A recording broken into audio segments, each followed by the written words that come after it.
Capital punishment is the sentence of death to criminals which murdered innocent civilians and passed through a legal trial. Well, death penalty helps the victims' families achieve closure.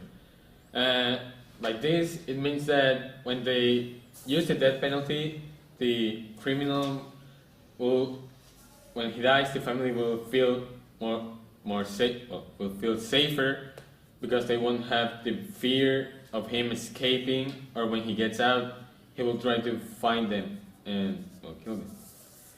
And execution prevents the accused from committing further crimes. The state has a responsibility to protect the lives of innocent citizens, and enacting the death penalty may save lives by reducing the rate of violent crime. By this, it is that when they use the death penalty, the criminals will have the fear of getting killed and not just getting in jail. All right. To state that, actually, it's reports have been done, and by statistics, death penalty does not reduce crime. It does not inspire fear into criminals, and so the death penalty serves no purpose into stopping would-be criminals. As for the fear of the family of the victim, it's a pretty irrational fear.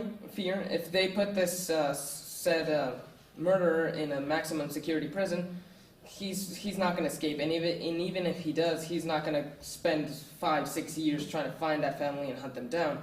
It's pretty much an irrational fear, and it's really unnecessary, and it sometimes can exceed the cost of putting him in prison. Well, sometimes prison is like the worst punishment, because like there's a code of honor in jails that if, like, for example, a guy rapes a child, sometimes, well, almost always the people from the jail or the prisoners beat him to death. Well, it's not like a very good way to say it, but it's not like a very good life to live in jail, because for example, the guy called Zacharias Mussolini, it's one of the guys who was in the hijack of the 9/11 plane, and since 2006 he has been in a jail, and he only gets out of the jail to do exercise, and he's in the jail 23 hours per day, and he just gets out of the jail to eat or to exercise, and he doesn't see the other prisoners and don't make contact with the wards. So basically, to put that in better perspective, jail can be brutal sometimes, but it's not as brutal as death, because sometimes the contraptions used to kill are pretty brutal. I mean, there's gas chambers, there's hanging, there's just plain out shooting in the back, which could be considered by most dishonorable. And not just that, but there's the lethal injection. And there was this case of this man who woke up after the injection, and he was struck by fear. So the methods used to cause death can be sometimes pretty brutal and cruel. Okay, for my response, the first one is that a death penalty is sometimes more humane than jail. Why? Because in jail, about 5% of the people there are killed by their own inmates, and it's not an instant death. So, in a few words, they can be punched and grabbed and raped for hours and hours, and when they find the body, or when the police see and notice that he's dead, they won't know who did it. So So the death penalty is an instant way of killing the person for first-degree murder, not for any type of murder, or future murderers or crime people. This is just used for first-degree murder. And the second one is that the lethal injection was stopped being used since 1999, and they've started using the electric chair. What is the electric chair? An electric chair gives a 2.5 second pain all over the body, and then he dies. The brain is still alive still working for about 10 minutes, and the person doesn't feel anything.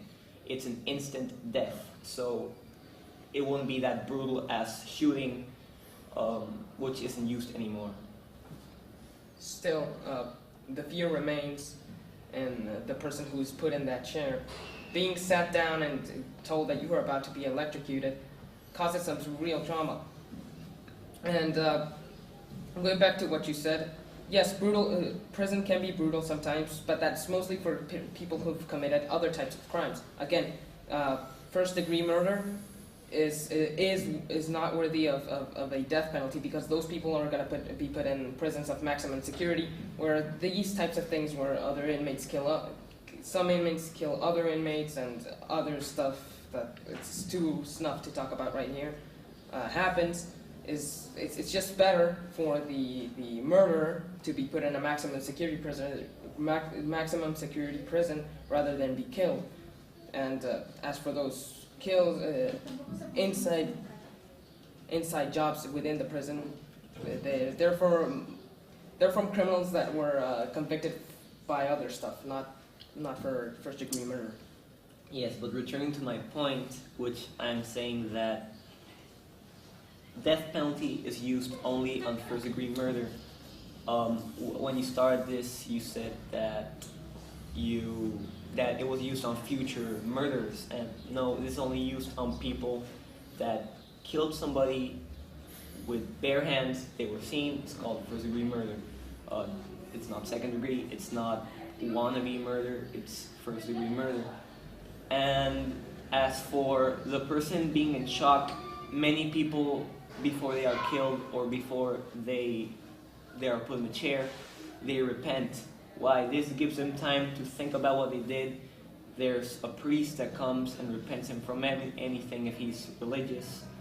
The person knows what he did, and the people make him reflect what he did. It's not like they grab him, they put him in a chair without him knowing nothing at all, and they kill him. It's not a cold-blooded murder. It's something that they do so he can understand that he did wrong. And murder it's a way of reducing this from happening.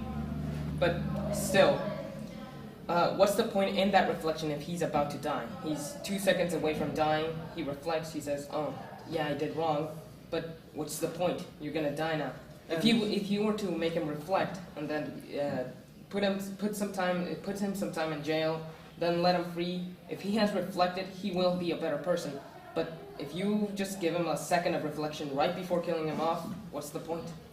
As I repeat, it's not a second of reflection. It's days before that he is given some alone time. He is given some time to think it. The priest comes. He's hours with him talking, if not hours, minutes. But that's enough for the person to reflect. Now, why don't they let them out? Basically, they can't afford knowing that if the person said, "Yeah, I reflected, I'm going to be a better person," he could be a good person for 2 years and then returns being a psychopath or just killing somebody else. And the last thing is, you will never know if the death he has was actually painful, because no one has ever survived it. So yeah. Yeah. Coming to our conclusion with my good friend Javier Fizel.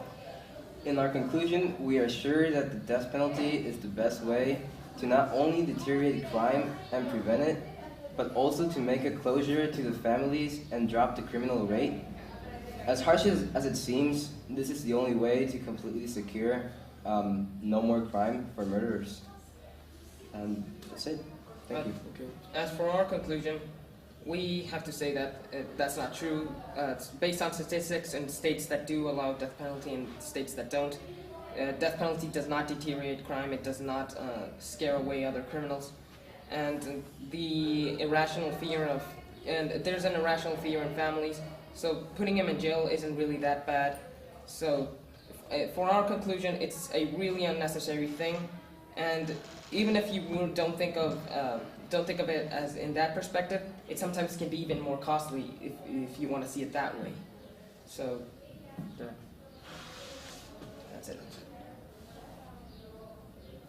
Very good. Very. Very good. Thank you. Okay.